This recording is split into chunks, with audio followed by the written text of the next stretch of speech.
各位先生女士，我们欢迎萧美琴副总统，掌声鼓励。Ladies and gentlemen, Vice President 李丁孝。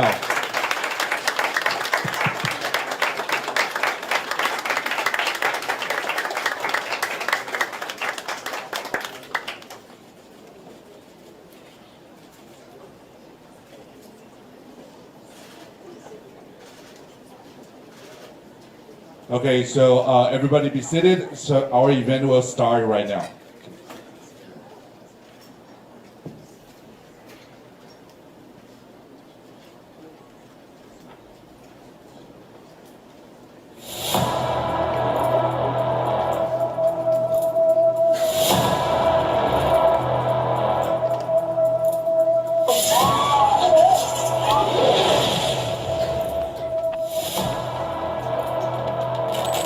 Chinese government has plans to use this new biometric technology to cement its authoritarian rule.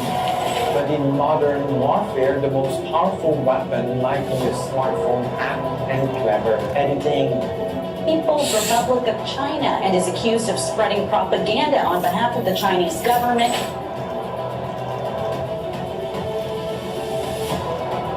The severing of 2 fiber optic cables under the Baltic Sea as an act of sabotage.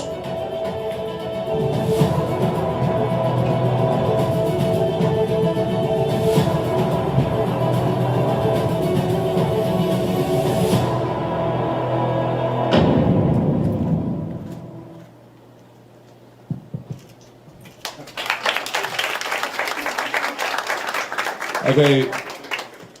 Good morning, everyone. Welcome to CITW Summit 2026, and I want to thank everybody to wake up this early, and also thanks for our VIP guest, Xiao Meiqin, Vice President, and also Damon Wilson, the President of the National Endowment for Democracy, and all our index committee, all our advisory board, and all our partners to be here. Thank you once again. Thank you so much.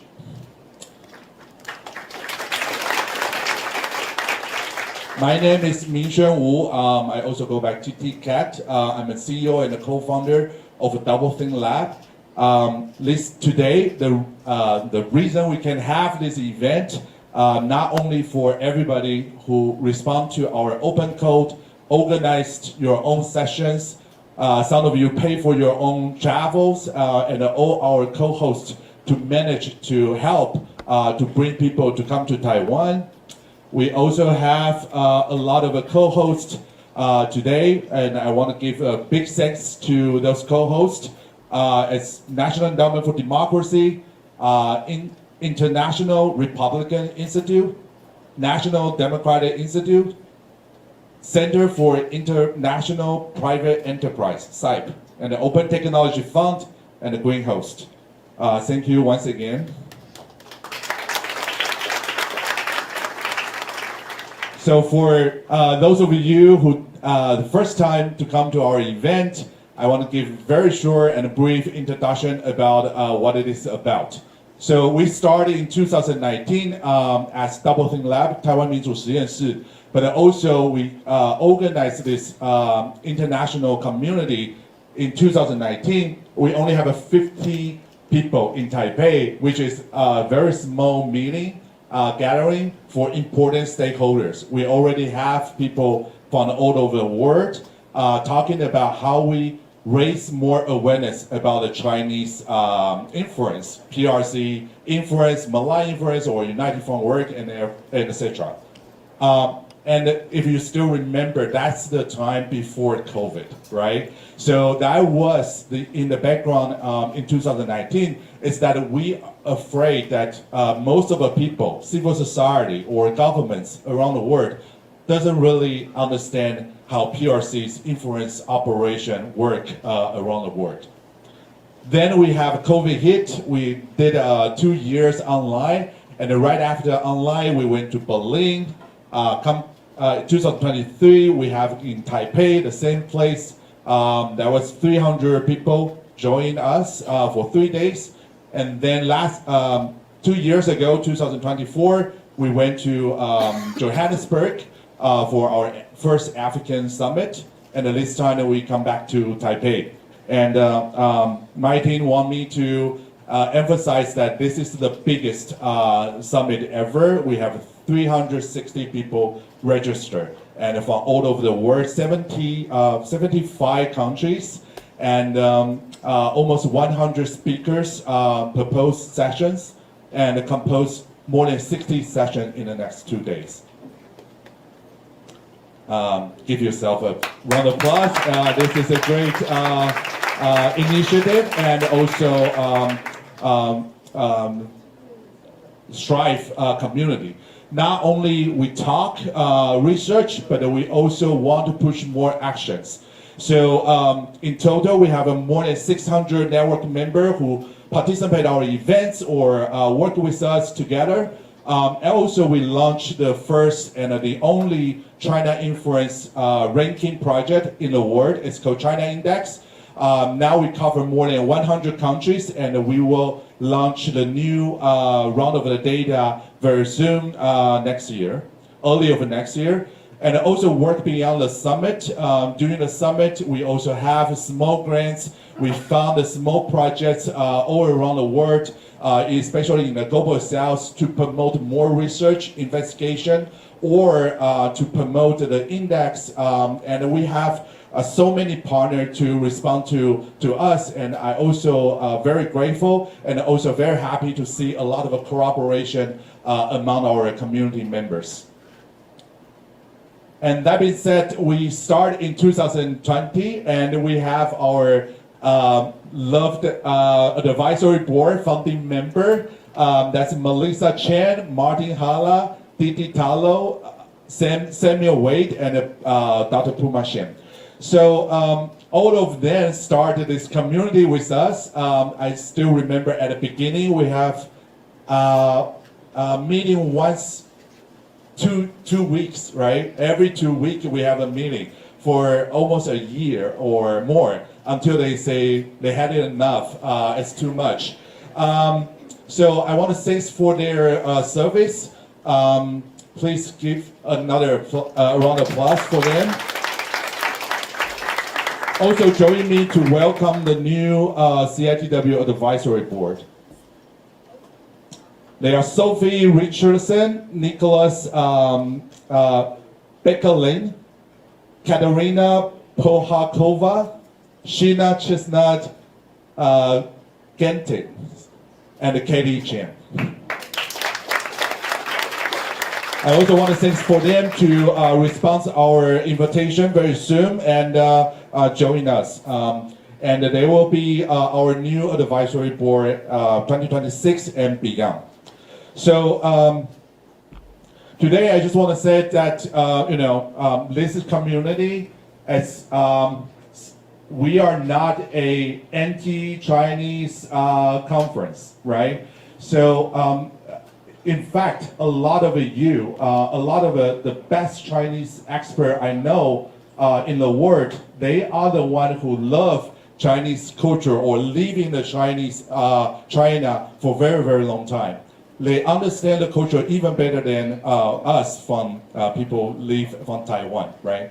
So this is a community that we consider as the sun versus the north wind. This is a community that we want to build a collective actions that can help the world to build more accountability with the China relationship. So next, without further ado, I want you to join me to welcome our first guest and our cat warrior from Taiwan and Vice President from the Office of the President Taiwan, Beacon Xiao Meiqing. 谢谢。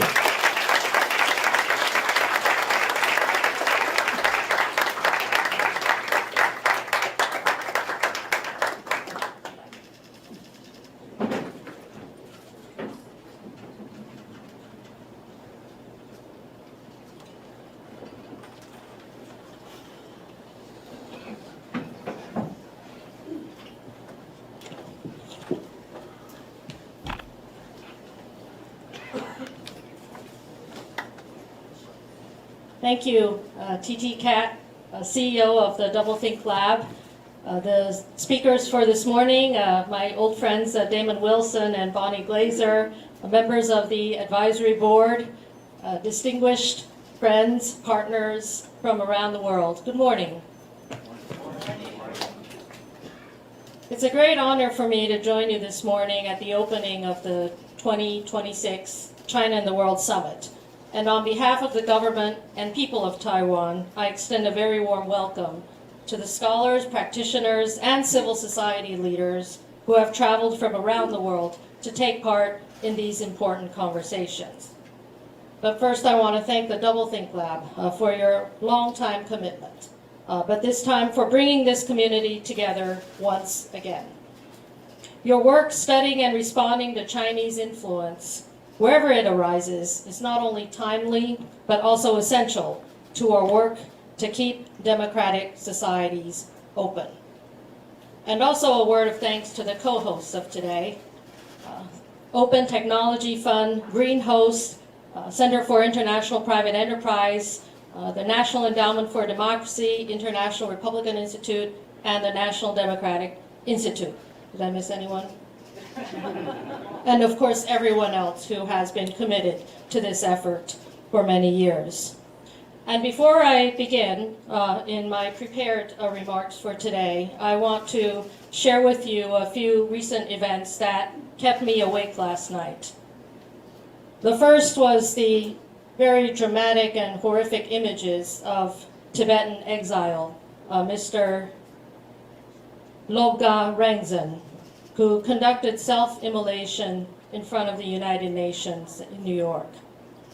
Now, these images present to me demonstrate a very desperate cry, a very painful cry of desperation.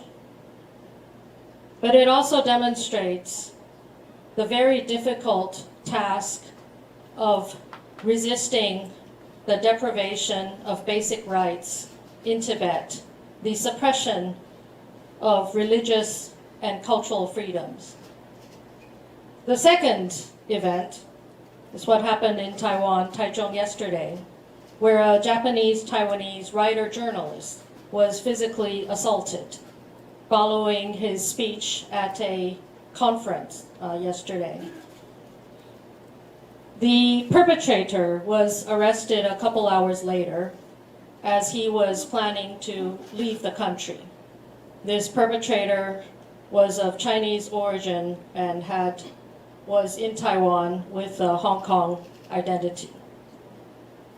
The third incident, which also occurred yesterday, was the firing of intercontinental ballistic missiles by China towards the South Pacific, generating serious concern among other Indo-Pacific partners. Concern over the disruption of a stable geopolitical environment, concern over the continuing and expanding threat to use force to project Chinese influence. Now, I highlight these few incidents that just happened. I think this is another demonstration of why it is so important that you are all here. In the next few days, you will be examining a wide range of global challenges posed by the PRC, and through your very substantive agenda, also make tools available to activists working under authoritarian pressure. And rather survey your entire agenda, which is very, very full and substantive, let me also offer 6 observations for the purpose of the short opening remarks this morning. And then I'd like to say a few words about Taiwan's approaches to these same questions. The first is on China's influence in the global south. China is expanding its engagements across Asia, Latin America, Central Asia, the Middle East, leveraging security, partnerships, and economic influence. Their active geopolitical maneuvering at its core is a challenge to democratic institutions and civic space in places least equipped to resist it. We saw this play out just a few months ago when RightsCon the world's leading digital rights summit, was abruptly canceled in Zambia after reported Chinese pressure tied to Taiwanese participation. Weeks later, Taiwanese academics who were invited to a side event along the Our Ocean Conference in Kenya were detained and denied entry and accreditation by immigration authorities to attend the conference, simply for carrying Taiwanese passports. These are two very different gatherings, but silenced or obstructed by the same pressure. The second area is on our shared information environment. China's using digital platforms and AI-driven tools to shape public opinion way beyond its borders. From tailored campaigns around the world to information operations targeting Taiwan directly. Ranging from food security issues to domestic politics. We have seen this evolve in tremendous sophistication in recent years. Borderless content farms and algorithm-driven platforms add another layer to this challenge, often blurring the line between organic public sentiment and coordinated messaging. What was once treated as a set of regional challenges or concerns is now clearly a global one, and it will take a coordinated cross-border effort to respond well. The third area is on technology governance. China's deploying AI-enabled surveillance at scale and sophistication that no other government can match. From facial recognition to mass data collection and predictive systems designed to flag individuals even before they act, or even without them acting. These same tools, built initially for domestic use, are increasingly finding their way into other markets, often carrying the same assumptions about control that shaped them, whether their destination is in a neighboring region or a partner country halfway around the world. The fourth area is on economic leverage. Dependencies on China for critical minerals, supply chains, and infrastructure financing carry real strategic weight. And these economic factors have been weaponized as political instruments of coercion. Large infrastructure programs also come with debt, labor, and environmental dimensions that continue to merit close, clear-eyed attention for any country that is weighing these partnerships. The fifth area is on the transnational reach of China's security apparatus. United Front linked networks, continued pressures on diaspora communities, dissidents, and academic institutions abroad, and of course the establishment of unofficial police outposts in cities around the world all point to influence that operates outside conventional diplomatic and legal channels. We are concerned that the new Ethnic Unity and Progress Promotion Law may become another tool in this same toolkit, extending its logic of suppressing dissident beyond China's borders and applying it to critics and communities abroad. And the sixth area is on the security of Taiwan. Taiwan continues to face sustained military pressure, including near-daily incursions by Chinese aircraft and vessels into the airspace and waters around us, alongside so-called maritime law enforcement in the surrounding waters, threatening the freedom of navigation. This is not a matter to be taken lightly. And as any breach of Taiwan's security is sure to impact the stability of the wider Indo-Pacific and send shockwaves throughout the global economy. Now, let me shift, and those are only 6 of the many areas, which I am sure you will continue to address in the next 2 days.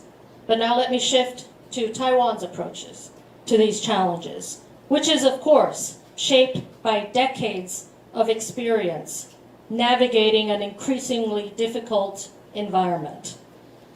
It rests on at least 4 commitments. The first is resilience. We recognize that defending our democracy goes way beyond military defense. We are building whole-of-society defenses against gray zone and hybrid threats on the understanding that genuine security depends on close cooperation between government and civil society and on transparency as a tool against cognitive warfare. Part of that effort includes supporting open, secure digital tools that help journalists, human rights defenders, and civil society partners operate safely under authoritarian pressure. Because the same technologies used to constrain can, in the right hands, also readily protect. The second is our role in securing supply chains. We are drawing on Taiwan's position in semiconductors and artificial intelligence to help build reliable, trustworthy supply chains together with like-minded international partners. We see this as a shared responsibility for global economic security. Not simply a commercial opportunity, but one that works if it is built together with other like-minded partners. These secure and trusted supply chains will also help those societies and economies that are vulnerable to the weaponization of economic coercion. The third area is deterrence. We continue to enhance our investments in credible self-defense and asymmetric capabilities, certainly not to invite conflict, but to prevent it. And we do so in close coordination with partners who share a stake in peace and stability across the Taiwan Strait and the wider Indo-Pacific region. Our fourth commitment is in partnership. All of this rests on the trust our democracy has earned, at home and with partners who have stood with us over many difficult years. That trust allows us to deepen values-based coordination and cooperation with like-minded countries and civil societies around the world. And we hope to serve, where useful, as a constructive partner and force multiplier for others engaged in the same work. In closing, I want to again thank our host and organizers, and of course all of you who have come from afar, for making the time to be here this week. And I wish this summit every success. And despite the approaching typhoon, I'm sure we will all weather the storms, both literally and figuratively. Together. We are stronger together. Thank you. Well, thank you so much, President Xiao Beijing, for your inspirational and insightful remark. Let's give her a round of applause to show our appreciation. Next, we kindly ask Vice President to remain on the stage, which we will have some group photos. First one, I want to invite our advisory board, Melissa, Didi, Martin, Sophie, Nicholas, and Kat, to join us for the group photos.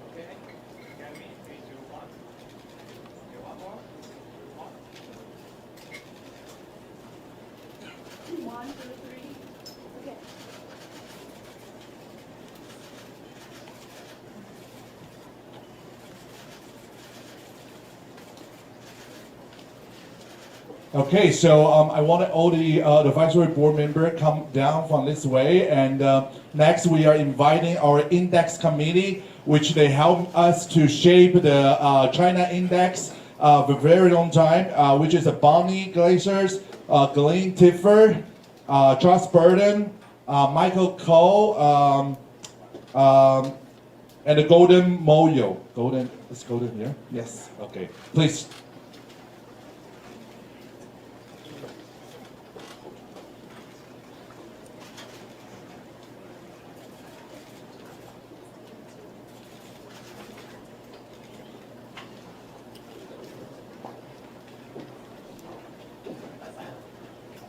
好，看镜头。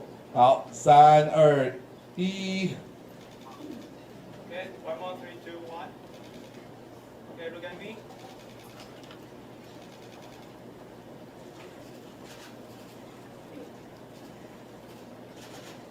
Okay, great. Also, please leave the stage from my side. And the last but not the least, we are inviting the President and CEO of the National Endowment for Democracy, Mr. Damon Wilson. Please come up to the stage for the photo shooting.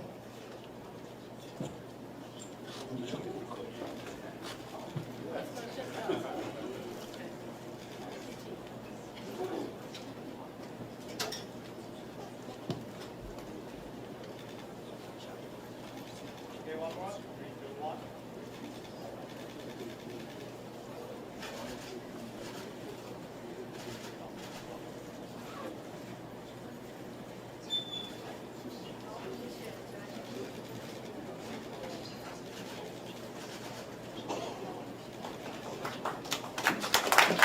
Let's give a round of applause to Li Jingxiao, our Vice President.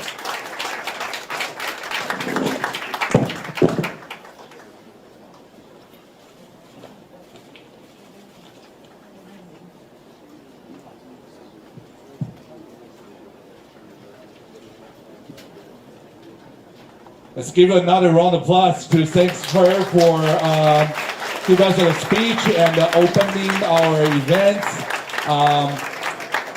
Thank you so much. Next, I want to invite Damon. Oh yes, Damon Wilson, who is working very, very hard to keep this community alive. So let's give him a round of applause. Let's welcome Damon Wilson, President of the National Endowment for Democracy.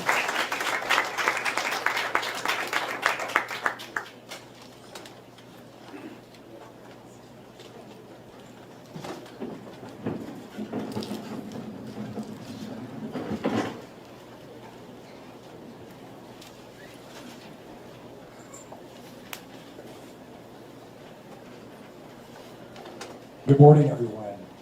Wow, that was a set of remarkable, cogent remarks from the Vice President to kick us off today and to give us charge for the next couple of days together. So I want to welcome and thank all the distinguished guests who are here. Vice President Xiaopi Kim first for kicking this off. TT Cat and the entire team at Doublethink Lab has done a remarkable job of pulling us together. Our co-founder of this whole enterprise, Puma Shen, who is with us as well, the members of the advisory board and the index committee. It's a real honor to be here. Congratulations to everybody who put this together. It takes an incredible job to bring together people who are really extraordinary across this room, an extraordinary group of experts, practitioners, and defenders of democracy around the world. And I think the Vice President reminded us of why we're here. You think a lot about your own communities, your own citizens, your own countries, and how to protect their fundamental freedoms. We just celebrated those in the United States, marking our 250th anniversary of these foundational freedoms that we have to work to commit to protect. And whether we think of Lop de Rangzhen at the United Nations, Akio Yaita, who was just attacked in the South, Pastor Ezra Jin, just released, there are many out there who are depending on the impact of the work that you are undertaking here. So on behalf of the National Endowment for Democracy, thank you. We're an institution that was founded more than 40 years ago on a simple belief that people everywhere desire and deserve to live in freedom. There could be no more fitting place to convene this summit than Taiwan. Taiwan's not simply at the front line of strategic competition. It's on the front line of a contest between authoritarianism and freedom. And here we see an open society has demonstrated that democracy can flourish under sustained pressure, combining resilient institutions, a vibrant civil society, technological innovation, and the determination of its people. So Taiwan's experience is not only inspiring, it's instructive, as we just heard from the Vice President. And that's why NED is deepening our partnership with Taiwan and with the Taiwan Foundation for Democracy. We believe Taiwan can serve not only as a democracy worthy of the world's support, but as a global hub for democratic resilience. A place where democratic leaders and journalists, civic innovators, researchers, policymakers from every region can learn from one another, build enduring networks, and strengthen our collective resilience. Taiwan's security will rest not only on deterrence and diplomacy, but also on deepening its place in the global community of democracies by helping strengthen freedom far beyond its shores.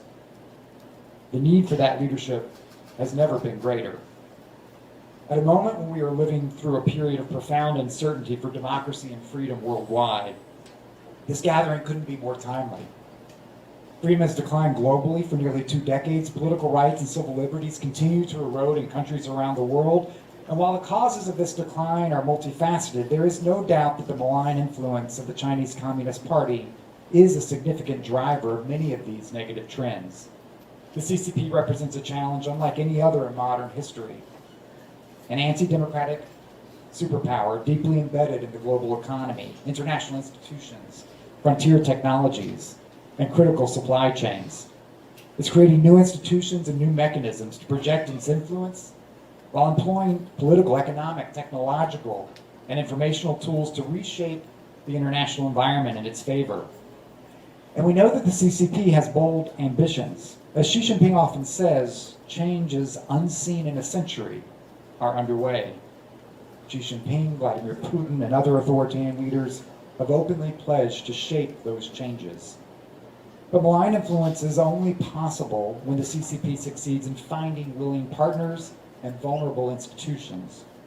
Elite capture, kleptocratic networks, media manipulation, transnational repression, and economic coercion are among the tools authoritarian actors employ to weaken democratic resilience.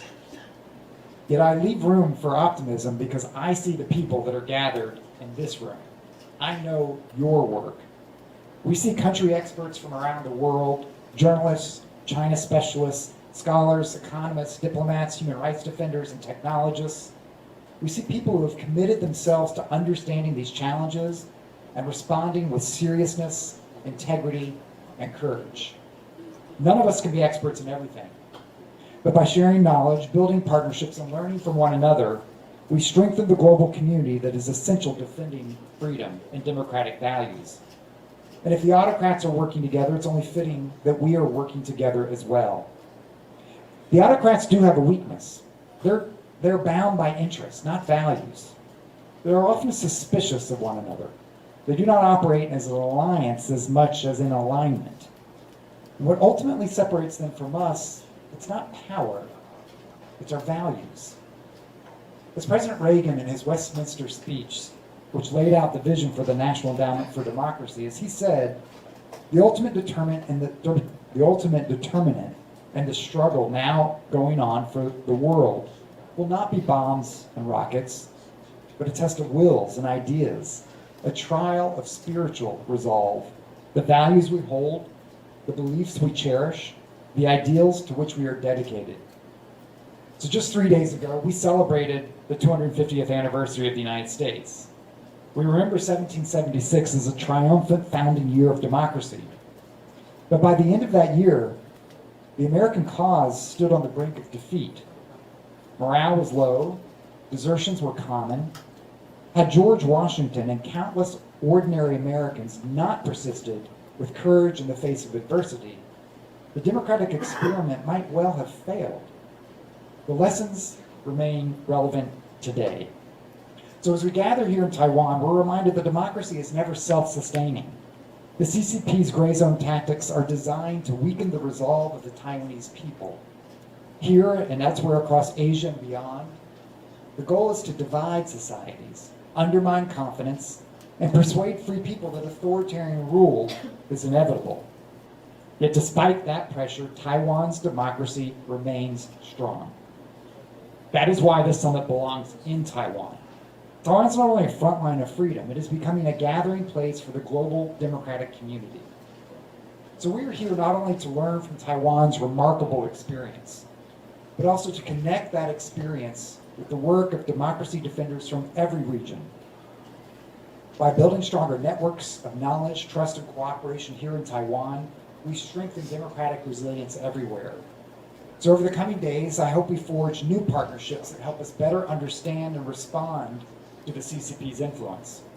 From AI and economic coercion to critical minerals and media manipulation, but just as importantly, I hope we leave Taiwan inspired by the courage and ingenuity of its people, and renewed in our commitment to the ideas of freedom that unite all of us in this room. So thank you for making the journey here. Thank you for joining this conversation. Thank you, and I look forward to the conversations. Thank you.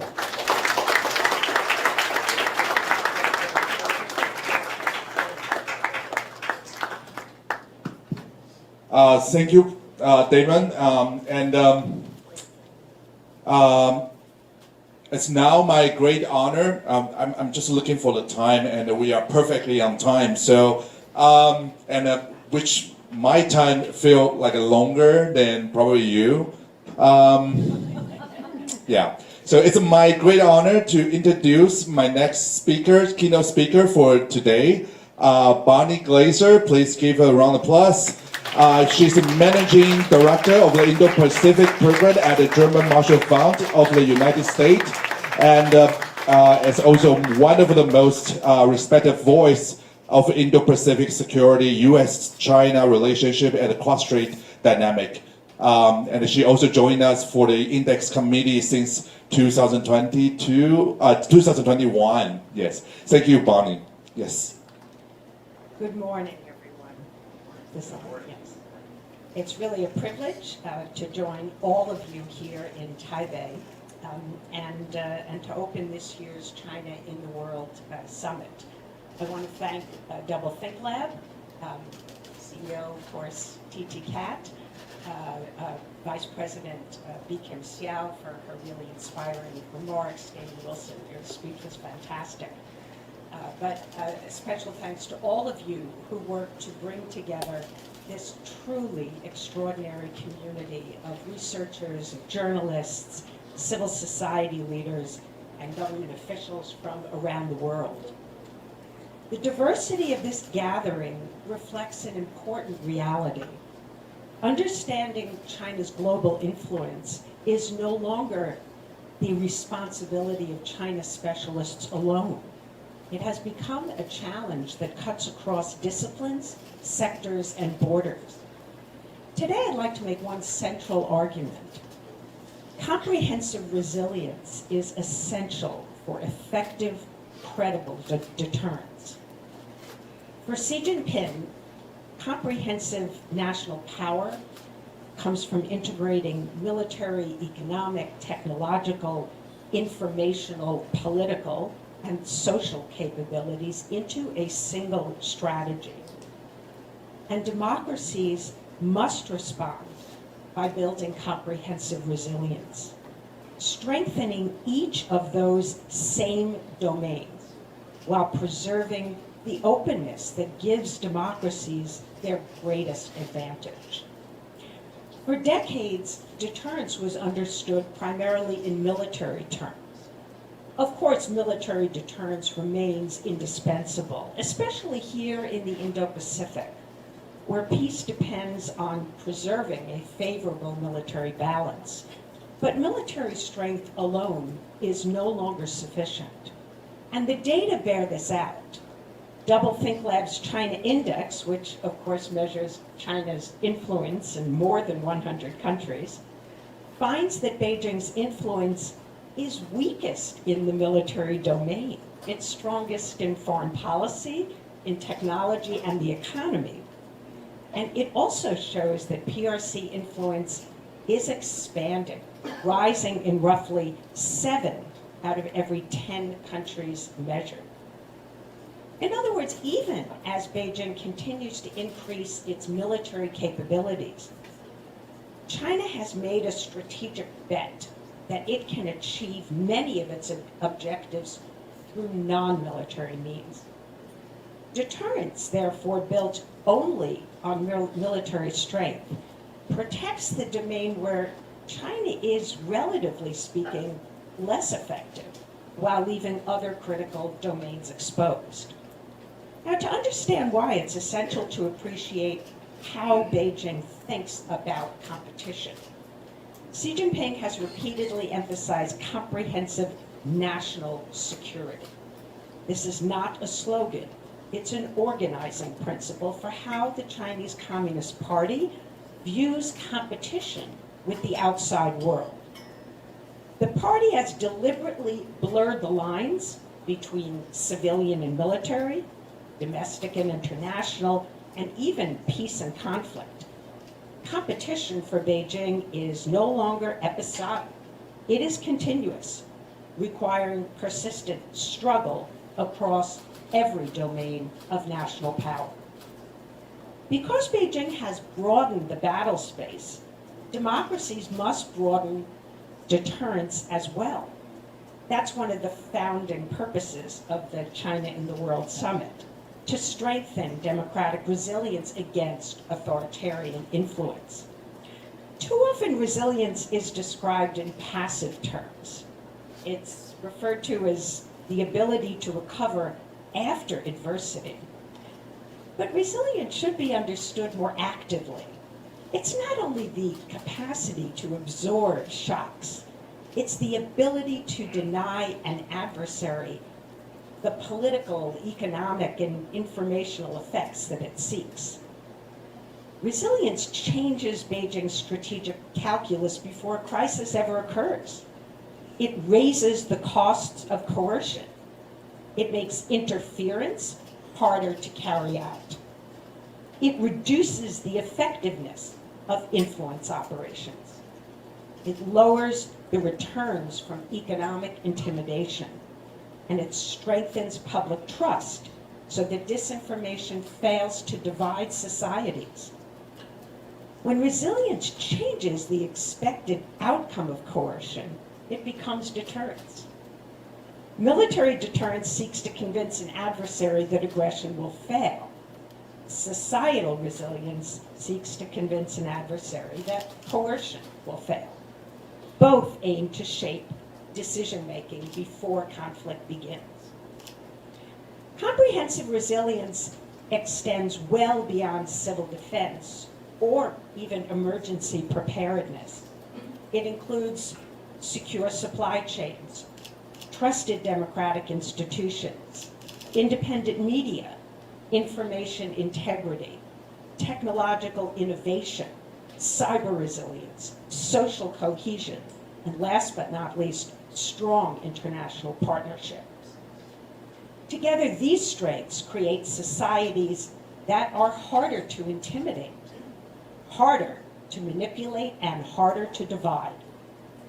The stronger a democracy is across these domains, the fewer openings Beijing has to exploit its vulnerabilities. This broader understanding of deterrence has important implications. It means that many actors outside the traditional security sphere contribute directly to national security and to democratic resilience. So journalists investigating foreign interference, they help expose and blunt covert influence. Researchers, like myself and many of you here, tracking influence operations, help protect democratic institutions. Technology experts, improving information integrity, help strengthen strategic stability. And of course, civil society organizations are building democratic resilience and help to sustain the peace. In the 21st century, Deterrence is no longer built only at military bases and installations. It's also built in newsrooms and research institutes, in universities and election commissions, technology companies, and civil society organizations. Those gathered in this room are not merely observers of geopolitical competition. You are helping to shape its outcome. And that role is empowering. It is a source of agency and purpose. Nowhere is the changing nature of deterrence more evident than here in Taiwan. For decades, Taiwan has faced military intimidation, economic coercion, political warfare, and of course, information manipulation. Yet Taiwan has done more than simply endure these pressures. It has adapted, innovated, and built practical models of democratic resilience. Across government, civil society, independent media, and the technology community, Taiwan has developed new approaches to countering disinformation, increasing transparency, strengthening media literacy, and fostering public participation. Taiwan has become a living laboratory for democratic resilience. To my Taiwanese hosts and colleagues in this room, the officials, the researchers, the civil society leaders, the journalists and technologists who have helped build that model, I want to be really direct. The rest of us are still catching up. Taiwan's experience matters not only because of its geography, but because it has confronted early and intensively the challenges many other democracies are now only beginning to face. The rest of the democratic world increasingly looks to Taiwan not simply as a security challenge, but as a source of solutions. And that is one reason that this conference matters. China's influence doesn't look the same everywhere. The challenges in Lithuania differ from those in Kenya. Australia differs from Nepal. Japan differs from the Solomon Islands. Every country has different institutions, different vulnerabilities, and different relationships with China. And lesson. Authoritarian influence exploits opacity. It exploits corruption, it exploits polarization, and it exploits weak institutions. And because those vulnerabilities exist across democracies, so too must our learning. And this is precisely what Doublethink's China Index helps us do. The China Index reminds us that resilience is measurable. It helps identify where vulnerabilities exist. It allows countries to compare experiences. It enables policymakers and civil society to identify priorities for reform. And most importantly, it demonstrates that resilience is not an abstract aspiration. It is something democracies can deliberately build. So let me conclude with one final observation. Much of our work rightly focuses on China's growing capabilities across many domains. But we should not lose sight of democracy's comparative advantages. Open societies innovate faster because ideas can compete. Independent institutions identify weaknesses before they become crises. Free media expose corruption and abuse. And civil society builds trust in ways that government alone cannot. International partnerships allow democracies to learn from one another and adapt together. Over the next few days, we will all exchange ideas and compare experiences, challenge assumptions, and build new collaborations. Each of those conversations matters. Every new partnership makes democratic societies more resilient. Every shared lesson raises the costs of coercion. And every successful effort to strengthen information integrity, to expose interference, and build public trust contributes not only to healthier democracies, but also to stronger deterrence. In the 21st century, resilience is not simply a social good. It is a strategic asset, and everyone in this room is helping to build it. Thank you, and I wish you a productive and inspiring conference. Thank you so much, Bonnie.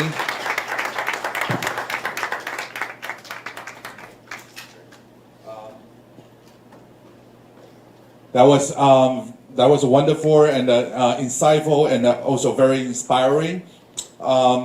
Just like Bonnie said, and also Damon mentioned it.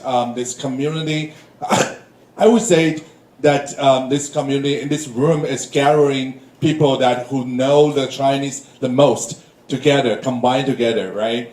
And also this is a very powerful and thrive community, and we've been together for 7 years. And now I think this is a right milestone that we can start to think about how we, of course, we still have a lot of a research gap that we need to fill in, but how we together to build more action response and help one of each others to really address those influence, undermine those malign tactics around the world, and also for whole of the society resilience and build together, not just society as the international, the worldwide. I think this is really great. And also, please reminded that just like our Vice President mentioned, that some people is giving life for fighting for those authoritarian resilience. And also there's a risk that everybody here are taking. And for that, I really thanks for everyone who make it to here, and also to propose the idea, organize your own sessions. And lastly, I want to say this community and this event is belong to all of you. Thank you so much. Thank you so much. Yes. Next, I want to introduce the one and only our event coordinator, Ai Hua, to come up on the stage.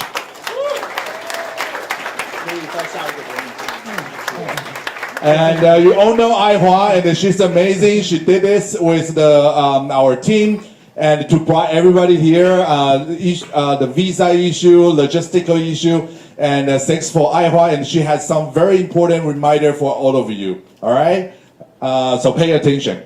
Thank you. Okay, thank you. Good morning. Hello, good morning, everyone. Thank you for joining today's CITW Summit opening ceremony. And my name is Ai Hua, the primary coordinator of the summit and the CITW network. And at the end of this session, we have some housekeeping notes for you. So for our next program, we will invite all of you, all of our participants with the badge, to move to the ninth floor for the 5-track session agenda and the upcoming sessions. And please know that when it's time for lunch, please, we will all return back to this Supernova Hall. Yeah.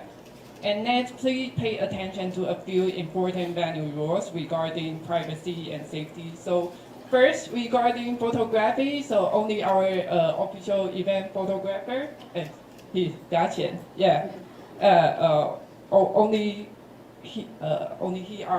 he is permitted to take photo during the summit, and these photos will be used for public and archival purpose in the future. So if you feel not comfortable or prefer not to be photographed, please go to our registration desk to change to a red badge. And then, second, regarding our code of conduct, COC, we have introduced a new AI use policy this year.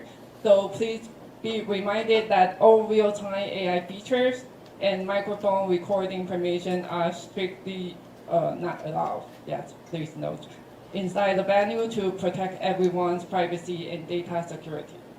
And then for the most up-to-date schedule, please check the official summit website. And if you cannot find your website link, just go to the staff desk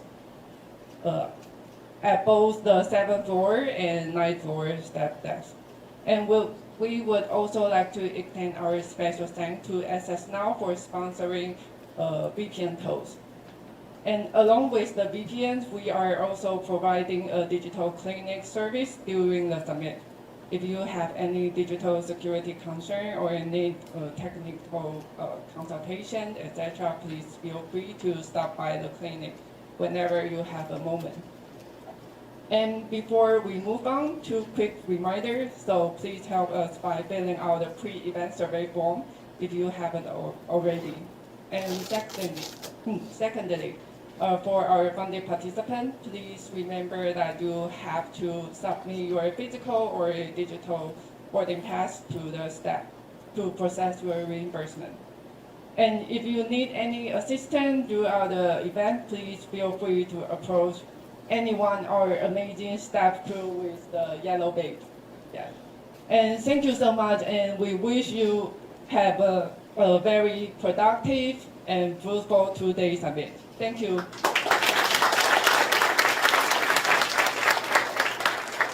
All right, so now we have a coffee shop, coffee and snack, right? It's a coffee time at a nice floor. And thank you so much. And this ends our opening. Yes.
安稳实验室的这个活动。那可是刚刚跟副总统的一些互动好像比较少一些，那未来还会找副总统？因为今天这个最主要是民主实验室办的活动哦。那今天很高兴那个小副总统能够来致辞。那我们刚刚从楼下来到楼上的时候，其实已经聊了很多。那说真的这个呢，因为最近台湾发生非常多的事情包含这个我们看到台中的暴雨的事件，还有这一个中国的试射飞弹，所以很明显的对方想要用拳头，想要用威吓的方式让台湾人闭嘴。但是呢，我们也看到台湾人是不会因为这样子，我们也不会因为这样少讲话。我们参加这样的一个会议，我们办这样的一个会议，全世界研究中国，我们大家一起就是要代表我们的坚定，也要让大家知道是怎么站在一起来对抗这个侵权的政治。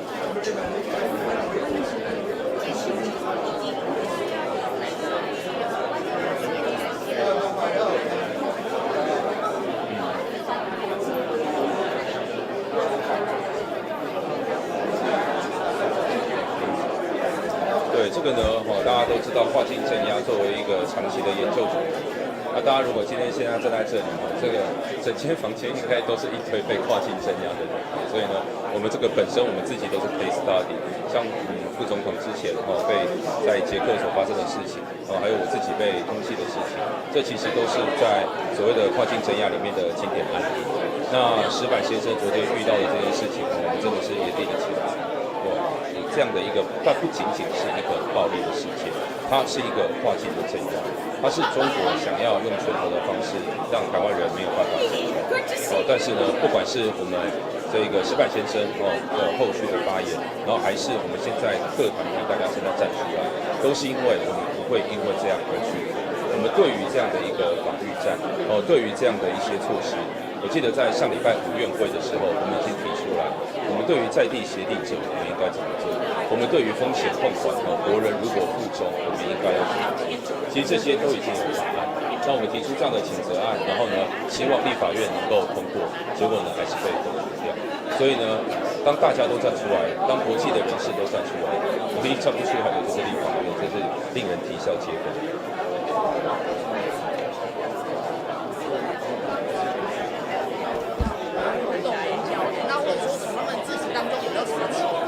你觉得参加这样的活动，对于台北市作为国际大都市来做什么样的影响？刚刚不管是 Damon 还是 Bonnie 都是长期的老朋友。那这个会议呢，其实 CITW 它有一个委员会，那我在这个委员会已经7年了。大家刚刚也都有看到，从2019到2026，我今年终于可以卸任了。今年就是要交接了。那这7年当中呢，我们不断的集合这个全世界对于中国有研究的人，一年比一年大。今年刚刚看起来是有360人，是来自于75个国家。所以呢，我们一直以来呢都是致力于这样的一个国际交流。那这就像我之前提到的，要办论坛，要做交流，就应该是像这个样子。我们每一次的交流都还有追踪的事项，每一次的交流还有针对全世界各国的补助，然后呢，我们还有网站每年定期的更新我们的报告，这个才叫做论坛。那这个才叫做呢，大家要怎么去把自己的研究项目让其他的国家知道，这是让每一个国家的国会议员所引用。这个我确实是我们长期办这个论坛这个才叫做论坛的真正的意义。那刚刚呢，不管是副总统还是 Damon 跟 Bonnie 在致辞的时候，其实都提到我们民主韧性的重要性。那我们现在的韧性委员会，还有一直到我们的内政部，其实都一直致力于我们国内韧性的建立。而这个韧性呢，绝对不是只有中央的事情，韧性绝对也是城市的事情。这个城市不管是从硬体的韧性、防灾的韧性、人跟人之间连结的韧性，对于我们现在威胁认识的韧性，我们今天准备的韧性，我们心智的韧性，这些全部都是从中央到地方必须要建立起来。而这也是我一直在还没有从政之前致力的项目。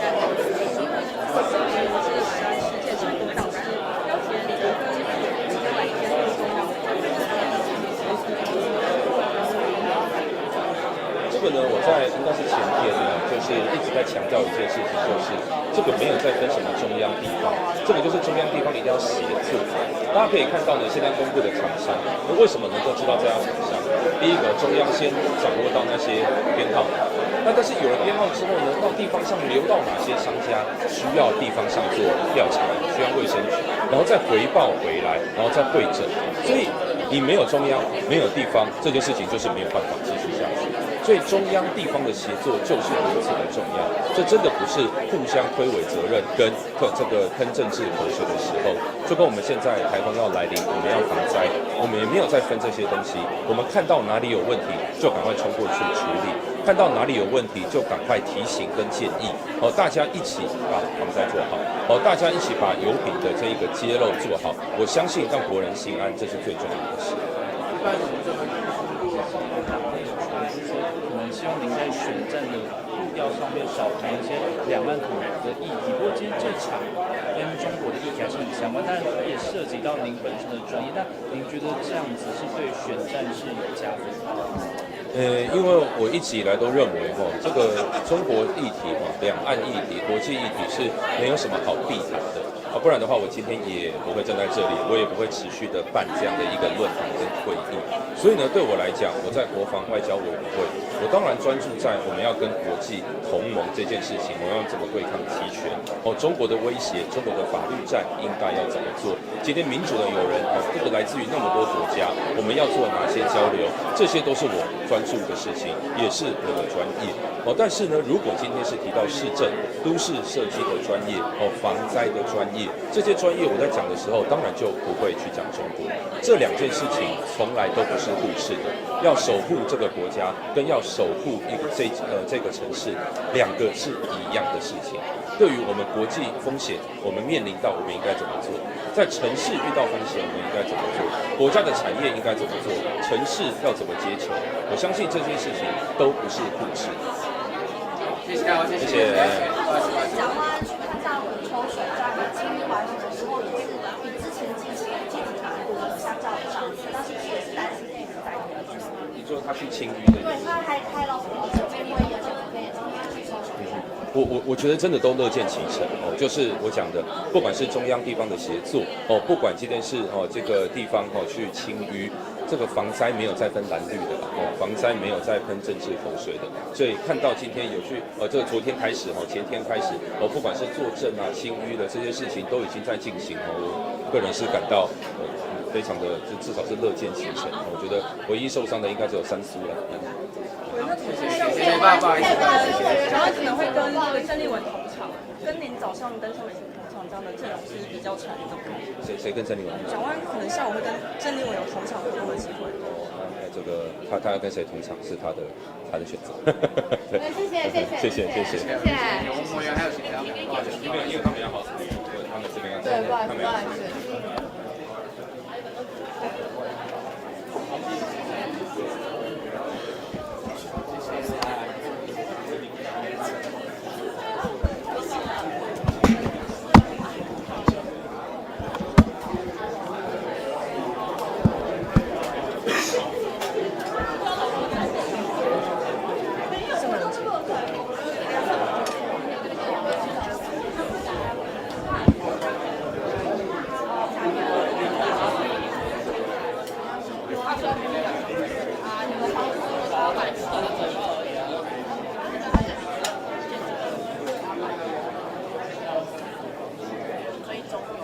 反正有一个4的，也可以说很大力。